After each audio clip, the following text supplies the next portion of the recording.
Iran's LNG up for grabs. After becoming self-sufficient in the product, Iran has begun exporting its surplus liquefied natural gas to the Asian markets. The country produces around 12.5 million liters of LNG a day, of which 1,500 tons a day can be exported through the Strait of Hormuz in the Persian Gulf.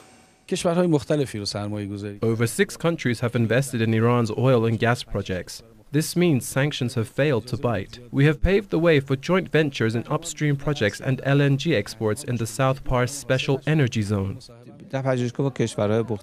We work with foreign firms at the Oil Research Center. For instance, we work with Iraqi firms even though they can get help from foreign firms in their own country. We usually share with them our experience and technical know-how in energy sector.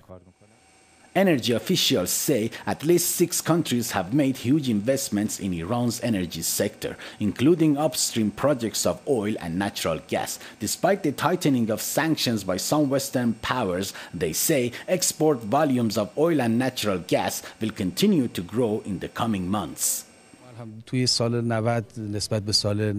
Last year, investment was up 44%. Despite sanctions, joint projects with foreign firms are ongoing.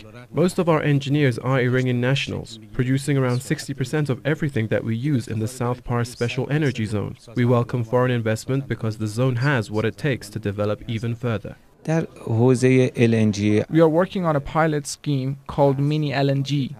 Once completed, we plan to produce mini LNG for domestic use and export in cooperation with the National Iranian Gas Company.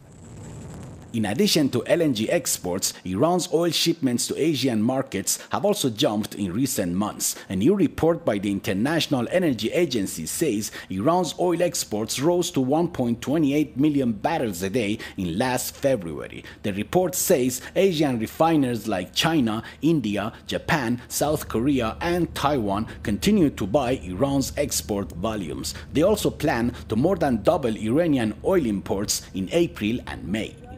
Iran has the second largest natural gas reserves in the world after Russia. Qammar Nadiri, Press TV, Tehran.